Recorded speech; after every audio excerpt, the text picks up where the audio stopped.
la République démocratique du Congo. C'est un privilège, c'est comme ça que Toko Salayango, sans entendre en contrepartie, quoi que ce soit, Toko Salayango pour le Congo est notre dénominateur commun. Ceux qui te perdent un beau au Congo, évidemment, nous serons des gens, au Bazali, un peuple sans territoire, une nation sans territoire, une famille sans maison. Et une famille sans maison n'a pas de fierté, n'a pas d'honneur. L'importance d'avoir un État, l'importance d'avoir une nationalité, l'importance d'avoir un territoire. Parce que Kuna Ernios Mukanda, à tout moment, document. Bandeko Bananga Bazan Angola, Bandeko Bananga Bazali partout, va se rendre compte que personne n'est à l'aise que chez soi. C'est comme ça que Bisso Totikali, parce que le Congo, Bandeko Bele Bakei n'a Sengote. Beaucoup ont quitté ces pays parce qu'ils sont allés chercher des perspectives d'avenir ailleurs. Ceux qui Congolais allaient bien, ceux qui Congolais marchaient, beaucoup de nos frères et sœurs rentreront. C'est comme ça que notre combat est allé Yakobunda. Pour laisser un pays, redresser ces pays, afin que la génération future va profiter d'un Kita Yamboka Congo. Voilà le sens de notre combat et de notre engagement. Nakobenga Bandeko, ebele, ba liker, ba soutenir, ba partager l'émission, ba tika ba commentaire Ningo Sali. Ça fait énormément du bien de savoir que ce travail que nous faisons est allé suivi et que Bandeko Bele, ba Kolanda Bisso. Voilà, Lelo, mon collège dit. Nous avons un sujet belleté. Sujet à Liboso, nous avons solo là, Makambu, il y a Neko sanguinaire, les sanguinaires Paul Kagame. Ça fait 15 jours maintenant que Moutumo Kazan a une nouvelle laïté. Certains disent qu'il est mort, d'autres disent qu'il est vivant. Les gens ont expliqué les vraies raisons pour lesquelles Paul Kagame a l'ingiko mimimisa terre. Et le Congo est allé nini. Tozo betango na kati émission. Deuxième sujet. Tozo solo la makambuya accord. Il y a sponsoring. La République démocratique du Congo na as Monaco. 5 millions de dollars et qu'on paie ça sur 3 ans. Pour la sponsoriser et bongo République démocratique du Congo. Na Varese ya Monaco bakokoma awa visite RDC. Est-ce que imalamu to ezali mabe nyoso wana tokobeta yango na kati ya émission na biso balandi nyoso ya les messi les news TV na ABC bino bolanda biso na likebi ne bandeli tina suka émission. S'il y a des questions, posez-les. S'il y a des orientations, bossala yango. Parce que biso nous allons la TV, tu veux qu'on prétende que nous allons y les collègues ba fandi, ba tata, ba maman, bilenge, bande ko ba sur mibali, ko ba zui ton na bango. Ya kolanda biso, ko ba pesi biso likebi, c'est parce que tout simplement, bazali na posa évidemment, ya ko participer na ko contribuer na développement ya mboka Congo. Biso na binone na lisanga de Tokolonga. Voilà, on commence notre émission comme je l'ai dit au sommaire. Tozobeta lisolo ya Nyangala Kata oyo ya Paul Kagame. Ça fait 15 jours exactement, personne n'a vu Paul Kagame. Quand je dis personne, ça veut dire ba biso oyo na bande comme ça to éviter. Mais ba service na intelligence pe bato ba yi ba rapprocher na ye ba yebi état na ye réellement. Si ko pona ni na ko s'intéresser na yango, pona ni lengi to solo na likambo wana. Bandeko na théorie de guerre, même dans la vie sociale ndenge to fandaka. Ennemi na yo okiko kotika ye musika na yo te. Ennemi na yo faut ko surveiller. Ennemi na yo faut voir de temps en temps ba nouvelle na ye. Pour contrôler, oye baba faiblesse na ye, oye baba pasi na ye, oye babi sengo na ye. Pourquoi oye ba lolenge kani okoki ko attaquer ye pour être ozoyer na surprise. Et c'est ce que ba été que makambo wana ezali valable na secteur ya sécurité et ya défense. Ennemi na biso sengi to yeba tout ce qu'il fait. Azan wapi akosala nini, azana ba nani, ako préparer nini. Ce qui boyebi c'est que prépare votre ennemi, vous avez la capacité à anticiper, à coincer, à zoyer. Ce qui se passe au Rwanda nous intéresse et nous intéresse en tant que Congolais, mais aussi en tant qu'analyste politique pour que tout y a matière pour permettre le service d'intelligence, Kondi, Kambiambo Congo, anticiper et accélérer Makambo. Ennemi na yo Tchaye singa na kingo kotika ye mosika te. Soko za na capacité ya ko administrer ye bakute kotika ye te. Zala pene na ye, talaka ye, monaka makamba ko salaka et puis préparer le lenge kani kokoki ko surprendre ye. Parce que en matière ya betumba, eza moto azalaka na puissance nanu te, mais ali moto azalaka passion pe moto azali organisé. Et dans l'organisation, domaine où ezali, et loko ezali motu makasi, ezali notamment les renseignements. Nayango, l'état de santé de Paul Kagame, sa situation nous intéresse. Parce que ceux qui Paul Kagame a confié l'élo, toi Azali malade, toi Azali affaibli, ça va changer tout. Et qu'on accélère ma cambouébélé. Plus rien ne sera comme avant. Beaucoup de choses vont changer. Et c'est comme ça que c'est important. Kagame n'est pas n'importe quel Rwandais. C'est le Rwandais qui tue au Congo. C'est lui qui donne l'argent, les munitions. C'est lui qui a recruté Kabila. Yemut a recruté Corneille Nangaa. C'est lui qui a recruté les Congolais, certains Congolais avides, notamment Nanga et consorts. Il a pris des Rwandais à Sangisi Bango ensemble, aller tuer en République démocratique du Congo, aller violer, aller piller, mettre l'instabilité, instaurer un environnement, il y a désordre. Comme ça, tu as exploité l'uranium, tu as exploité le coltan, tu as exploité cassitérite, tu as exploité manganèse, tu as exploité cuivre, et ainsi de suite. Et donc, dans cet environnement, dans ce contexte, le Seigneur Toyeba a causé la situation dans les années de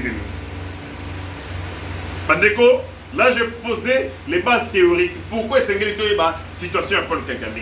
Mais là, ce qu'on n'a pas fait. N'a pas fait Paul Kagame, ça fait plus de 15 jours à Komonanake. La piste à l'oreille Nabiso, Ezanini, l'opposant, il y a Paul Kagame, Azan exil, Azali prêtre, et puis Azali opposant. Il y a Paul Kagame. Au cours d'une émission, et Talami Makasi, cet opposant, à l'obi, Paul Kagame a koufi. Azaya Kokufa. Dans la lobby, Paul Kagame a Kokufa, journaliste a réagi. A dit si à Koufite, nous savons que l'état de santé n'a ezali malamoté et qu'il se trouverait dans Moka Mboka, il y a Europe pour les soins de santé. Les gens disent qu'il est exactement en Allemagne, d'ici à cause de soins de santé. Vous les allez faire à Liboso. Une émission enregistrée. Un Rwandais qui lui-même estime que le président Labango opposant, il y a Paul Kagame a dit que Kagame est mort. Tango Alobi Yango, Moutouma Kosa une émission à répondre et à lui non, il n'est pas mort, mais nous avons des informations qu'il est malade et qu'il est dans un hôpital en Europe pour des soins de santé. Premier fait. Deuxième fait, il y a des milliers de chancelleries.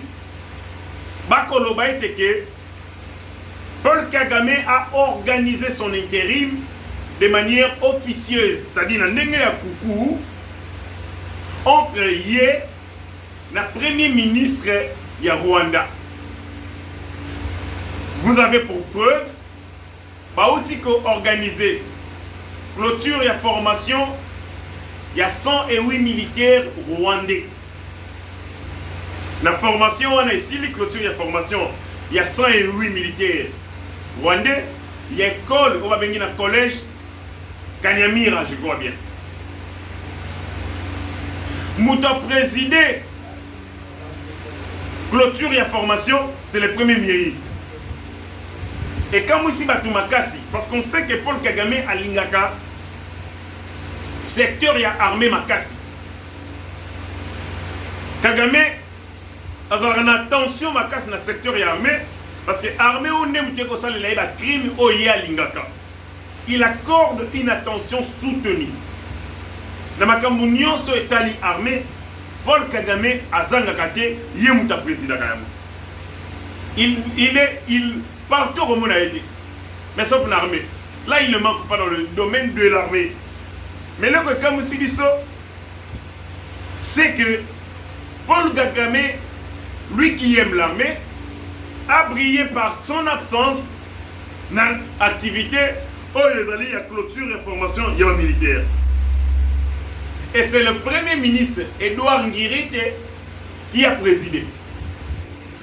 Comme analyste politique, je me pose des questions pour Nani Nazati. C'est quoi l'empêchement où il s'allie que le président Kagame, les Rwandais sanguinaires, manquent à un événement comme celui-là. Un événement d'une importance Yamakasi. 108 militaires rwandais, parce que ici, formation dans Bango, dans le collège Nakinyama. Les collèges Nakinyana, et les gens peuvent aussi faire des enquêtes pour vérifier ce qui m'a comme le faisait à Solo Teza Lokuta. 108 militaires, c'est ici que là, si, le collège Nakinyama, c'est le premier ministre Edouard Ngirite qui préside. Il ne dit rien sur Paul Kagame, à l'obité sur la Zampi, à l'obité le Kumorodi. Deuxième fait. Troisième fait, c'est-à-dire que en constance, un silence assourdissant. Le pouvoir de Kagame est assis sur le mystère du secret. Le culte du secret. Les gens ne s'hasardent pas de communiquer n'importe comment. C'est un dictateur, c'est un tyran. Trois faits dans l'objet. Yaliboso, l'opposant de Kagame, lui donne pour mort. Les journalistes disent qu'il est malade. 2. Formation, il y a 108 militaires rwandais. Dans le collège, Nakinyama. Paul Kagame, toujours absent, c'est le premier ministre Edouard Ngirite qui prend part. 3. Silence, il y a un régime, il y a Paul Kagame, parce que le régime est caractérisé par le secret, le culte du secret, n'importe quoi. Au regard de ces faits, l'État congolais est Sengeli Alukaïeba, la vraie information. Nini est Pomelier, Akoufi, Akoufité. Ce gars Akoufité, Nini est comme ça là, pour garder silence pendant une longue période il y a boyé. Et au-delà du fait qu'il a gardé silence, aucune image de Paul Kagame n'a été diffusée. Je dis aucune image. Pendant 15 jours, aucune image n'a été diffusée. Est-ce qu'il y a un état de santé Yamabe? Est-ce qu'il y a Koufi? Le mystère demeure. Mais les services d'intelligence peuvent savoir en mettant énormément de l'argent et qu'on permette que nous soyons sur l'information. Bandeko, ne négligeons pas les renseignements. L'armée a pour yeux et oreilles. Missou, Pematoi armée, c'est les renseignements. Missou et armée. Armée à mon par les renseignements. Armée à par les services d'intelligence, les renseignements. Avant armée à bêta, il faut avoir information sur cible naïe, sur ennemi naïe. Bazawat, bazali combien? Bazana munitions de guéni. Qu'est-ce que nous pouvons faire pour attaquer Bango? Tout ça la surprise, Bakweya. Sont les services de renseignement, sont les services d'intelligence, sont les agents dormants. Top Yamakasi, action et armée et qu'on rencontre des obstacles belés. Il faut mettre suffisamment de l'argent dans les renseignements. Or, Congo est disposé d'un service, tout un état-major. Parce que Congo, tu as une armée. Tu as une armée. Peut-être que les gens vont s'étonner. Oui, tu as une armée. Tu as une armée en 2003, notamment, tu as les brassages, on a créé les états-majors. Et chaque état-major, c'est une armée. Dans un état-major, base terrestre, c'est l'armée terrestre. Dans un état-major, force navale, c'est l'armée maritime. Dans un état-major, force aérienne, c'est l'armée céleste, c'est l'armée de l'air. Dans un état-major, renseignement, c'est le renseignement. Donc il existe tout un état-major, il y a renseignement. Longola état-major et renseignement, tous on a un service ébélé, notamment l'ANR et d'autres services d'intelligence. Mettons de l'argent dans les renseignements si nous voulons gagner cette bataille. Mettons de l'argent dans les renseignements si nous voulons gagner cette guerre. Sans les renseignements, nous n'allons pas gagner. C'est impossible. Parce que l'action militaire, et vous avez l'action superficielle. Et que vous avez l'action, il y a tâtonnement. Et que vous avez l'action, il y a approximative. Or, approximative, une armée, elle a raté. Armée, elle a la précision. Ce sont des tirs de précision. Ce sont des frappes de précision chirurgicale. Donc, si on a ciblé que tu as bêta et le tel, il faut bêta batouana. Si on a bêta maison telle, il faut bêta batouana. Ni ne compte sa mission précision, c'est les renseignements. Si on a Kagame a coupé les lots. Mais la guerre change. Magambo est Sili. On a la possibilité de contrôler Mouton Koya après Yéna Rwanda. On a la possibilité de le mettre en garde. On a la possibilité aussi, il y a un commissariat à la probiso, parce que c'est possible. Ceux qui reçus, Babunda Nyoso, pour pas un président, pas espionner les résultats, pour espionner les élections américaines, c'est parce qu'il voulait avoir un président où on va vous contrôler. Ce sont des bonnes guerres. Le Congo peut travailler pour avoir un président Rwanda, Oyo, à cause de là, pour respecter aux ambiguïtés de la biso. Ceux qui Rwanda a travaillé pour bâtir Kabila, nous aussi on peut faire pareil. Tous à la grande gars pour l'infiltration, mettons de l'intelligence, mettons du génie, mettons les moyens pour que nous aussi nous infiltrons les Rwandais à notre tour. Pour toutes les informations précieuses, eux nous permettent de contrôler Bango. Ceux qui ont contrôlé le pouvoir à Rwanda, eh bien, guerre est civile. Ceux qui ont imposé gouvernance à Rwanda à travers Muto et Abisso, la guerre finit. Et ayons cette intelligence. Parenthèse, pourquoi il est important que ça la Makambo. Guerre est comme Iran,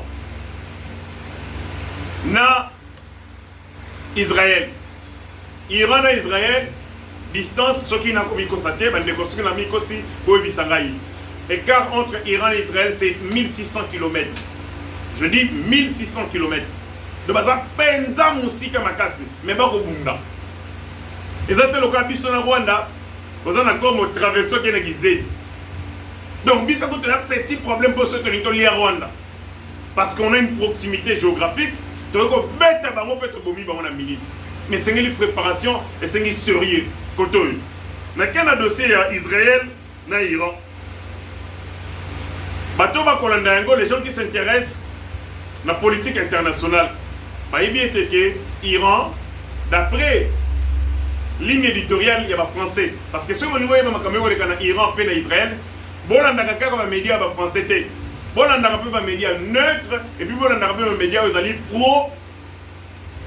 pro-musulmans. Les médias neutres, Al Jazeera et d'autres médias. C'est ce que moi je fais. On a comparé. Mais il y a une version côté européenne. France 24, TV5.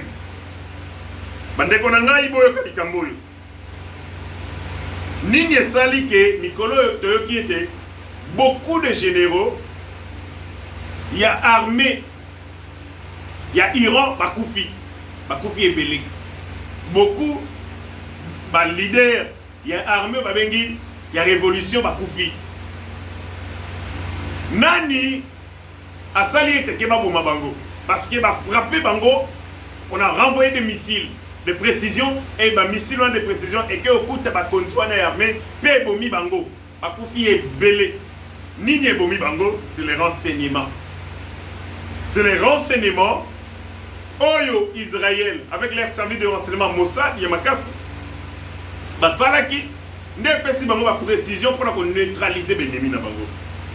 Nani, ils ont espionné, moi si, on a utilisé une femme. La plupart des guerres, la guerre de l'information, bah utilisent la mingi basi.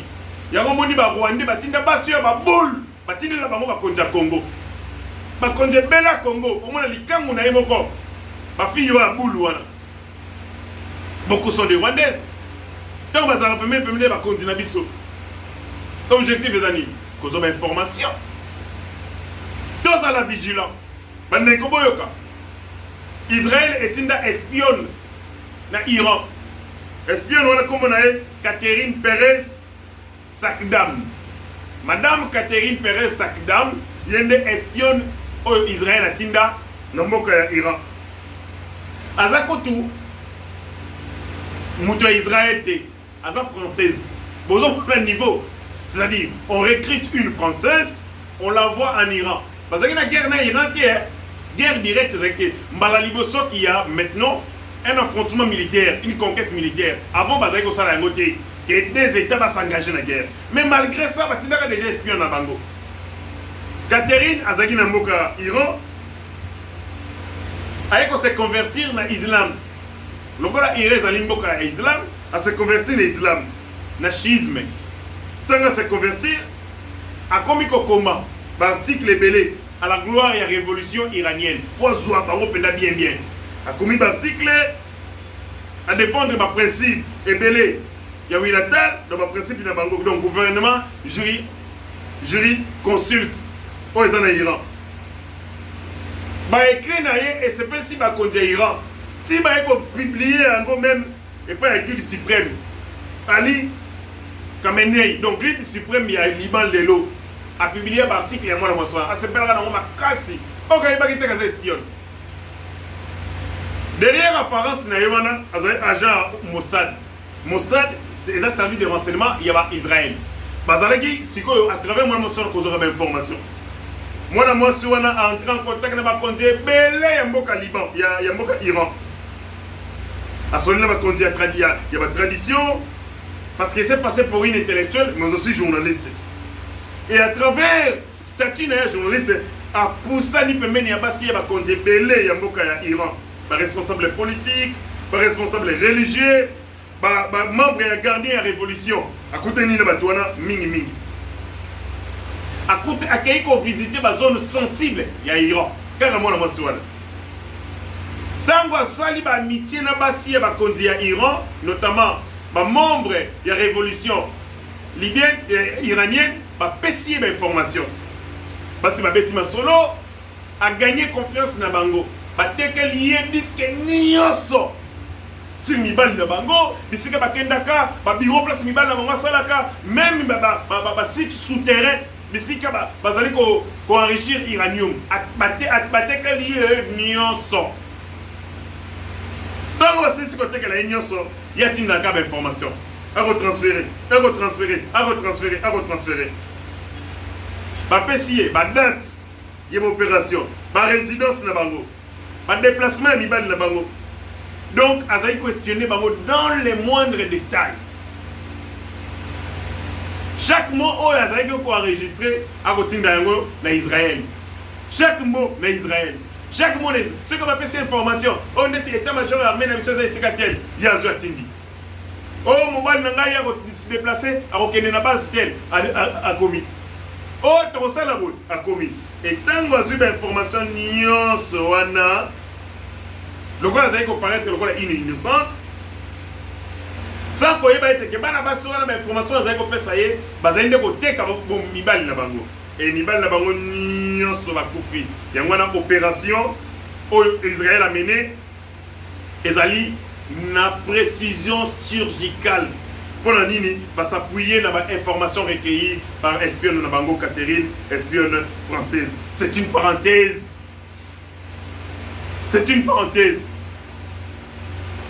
Tala ndenge bakonzi ya armée ya Iran bakufi pour la nini parce que les renseignements il y a Israël et zalaki makasi les renseignements israélites et zalaki makasi avec Mossad bisope soki to lintoyeba James Kabaré bazawa soki to lintoyeba Edouard Ngireke premier ministre na bango azak soki to lintoyeba état-major na bango ezali wapi. C'est le renseignement, mettons de l'argent. Mais on a Congo, 500 millions dans 100 jours. 20 millions dans la lampadaire. 70 millions dans forage. 15 millions dans rétro-commission. Tala bambongo et belé. Oh, se partager. L'argent qui pouvait être servi pour être nini, pour te cotiser dans le secteur, il y a renseignement pour permettre à biso de yeba ennemi na biso pe de frapper.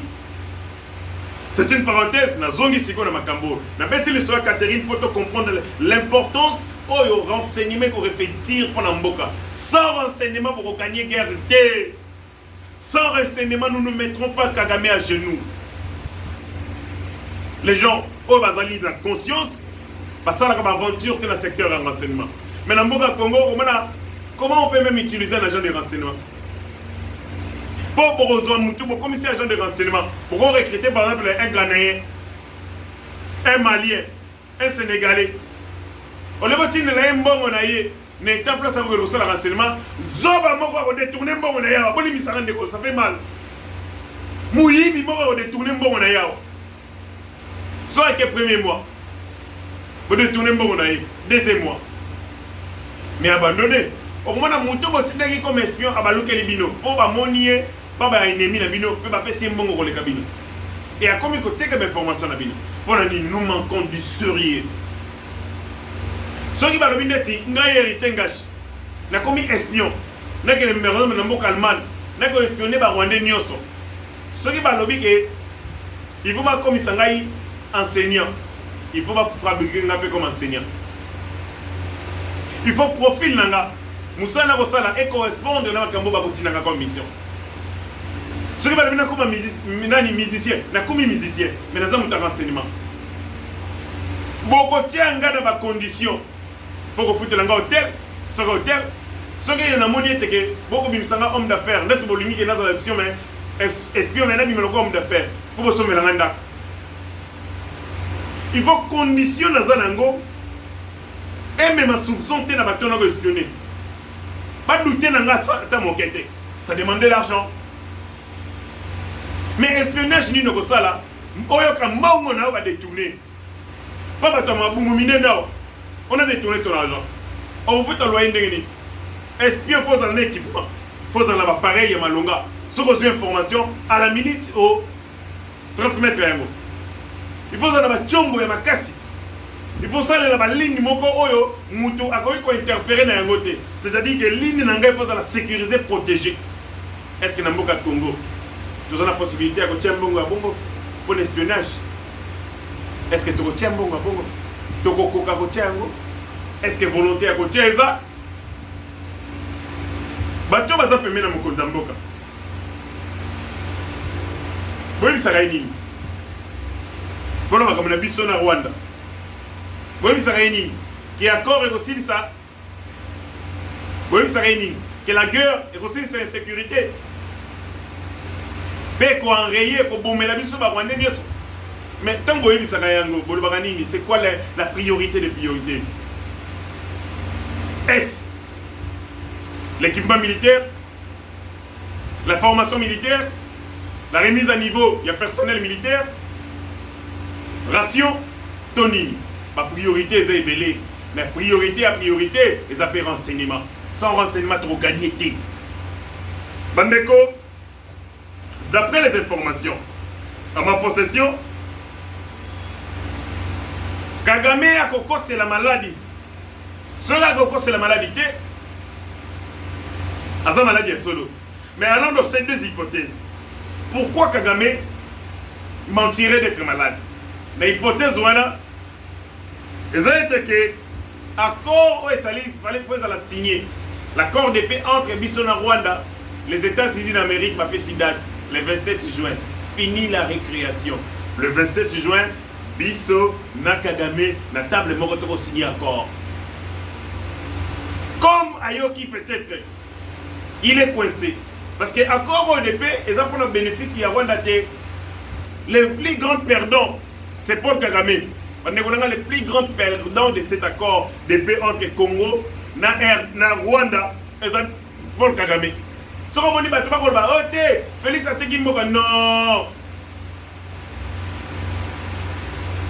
Félix Tshisekedi, c'est un grand stratège, un acteur politique redoutable. Il a coincé Kagame, a mis un terrain de négociation, là où Kagame est inactif, là où Kagame a sa capacité.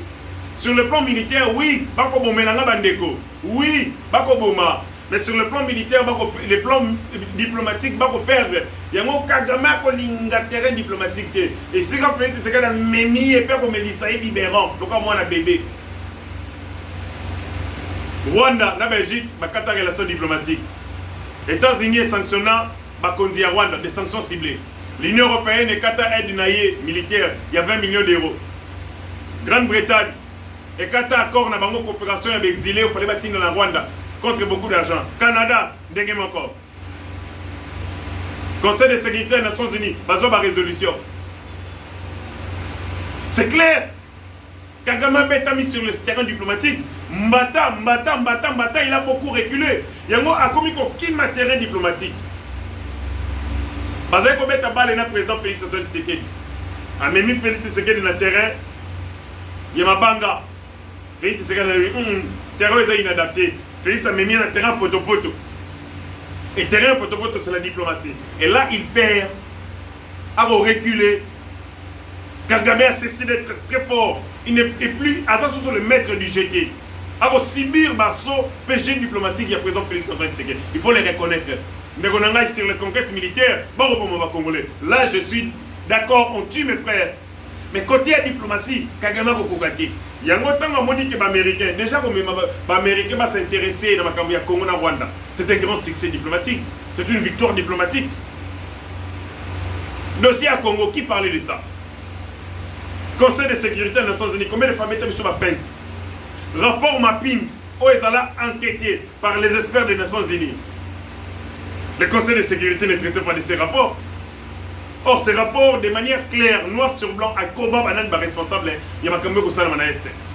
Mais pourquoi les Nations Unies vont s'intéresser dans notre? Parce qu'on a manqué quelqu'un, ou à un étoffe, ou à exercer maïele, sagesse, habilité pour que Makamba Congo comme au cœur, il y a un enjeu pour le salon politique et Mokili.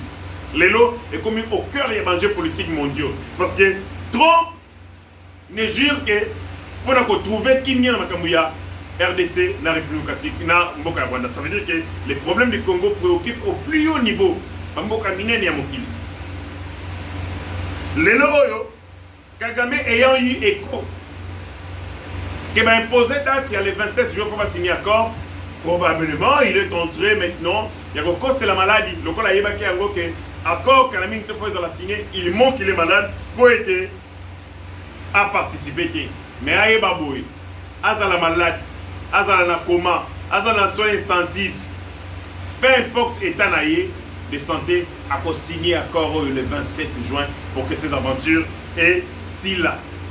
Parce qu'on en a marre. Parce qu'on est fatigué.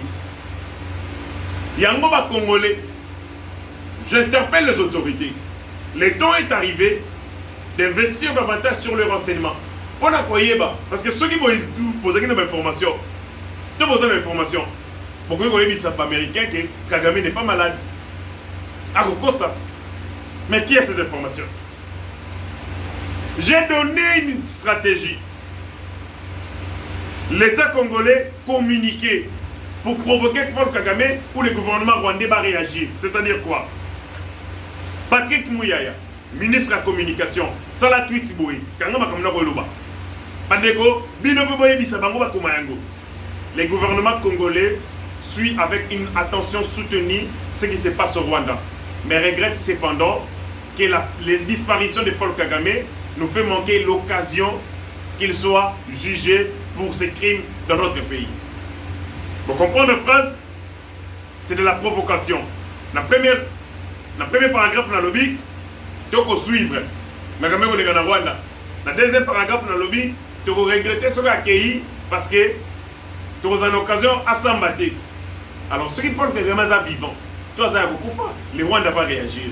Et quand on réagit, tu vas exactement la situation dans les alliés. Sur Raza Vivant, ils vont faire une vidéo. Bah, on sait l'opération de communication. Donc, bah, ça, les vidéos, bah, balancer, bah, on le met de côté. Bah, on l'accent tout. Azo qui m'embangu, tu as besoin de balle, ne ma colonne, ma baguette, tu en as miqué. Bah, on l'accent, qui m'a besoin de balle, tu vas l'accent, qu'on a moi, on a bota, qu'on a au même. Dans le moment, ça sera une image pour nous montrer, pour nous répondre et Kakofiti. Mais nous, les services, tu vois, Azabo et toi, Azabo. Ça, c'est une stratégie. Oyo, tu peux pas ça Congo, ils ont de notre cerveau pour que, évidemment, tu vois, information précieuse pour toi, ennemi n'a pas dans l'état nini, dans la situation nini, nini. C'est ça de la haute intelligence et de la haute stratégie. Tu vois, oh non, ce qui est travaillons, frappons. Tout le à réagir. Tant qu'on réagit, tu vas comprendre la vraie situation actuelle. Tout ça, la carte, tu kangi ma boko, tu kangi ma kolo, te. Tout ça, là, c'est important pour nous. Parce que maintenant, l'enjeu et le détail est que, faut que la situation à Kagame. Ce qui a Koufi, on peut préparer comment tu peux anticiper et contrôler l'après-Kagame. Ndenge ba salaka babomi musée ba contrôler après musée par Joseph Kabila. Sera profiter. Qu'est-ce que nous pouvons faire pour précipiter sa chute? Ça, ils allaient de notre responsabilité. Je pense que Bandeko Bolandi analyse Nabiso. On a un autre sujet, on va revenir.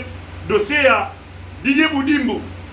De remettre ma solo parce que Bandeko Nangaï va ventir l'équipe mini. Nous devons aider le président de la République dans la vérité et dans la sincérité. Ceux qui sont collaborateurs, et donc à Souka, je suis en train de féliciter le DG Barnabé Mwakani à travers assainissement, amélioration et administration fiscale, il y a lutte contre écoulage, détournement, il y a données publiques, rationalisation, il y a gestion et fiscalité, et ça a été que le Congo organise le 38e sommet CREDAF. CREDAF est organisation de la fiscalité verte. La fiscalité verte, c'est que le monde doit être géré en tenant compte des enjeux écologiques. Or, le Congo est allé poumon écologique après Amazonie à cause du bassin d'Abisso. Eh bien, notre fiscalité ne peut pas compromettre l'écologie. Notre fiscalité ne peut pas endommager la planète. C'est comme ça que le Congo, comme étant un pays solution dans le domaine où il y a notamment écologie, et à travers les prouesses de la DGI, l'orthodoxie à gestion, nous avons attiré évidemment Sommet Wana et Salama. Dernier sommet a eu lieu, je crois, en 2015. Après Yango, je crois 2015, des Oeko Salama P, la République démocratique du Congo. C'est un succès diplomatique. Le Congo, outre, le Congo, le DG Barnabé Mwakani, l'élève du président Félix Antoine Tshisekedi, outre, il y a aussi la prouesse sur le domaine de la fiscalité et ça libère la prouesse sur le plan écologique, de telle enseigne que le monde s'intéresse maintenant à la bonne pratique écologique, mais aussi dans Angers, où ils allaient représenter Congo sur cette planète que nous voulons être verte. C'est sur cette note que tout animal Ciao.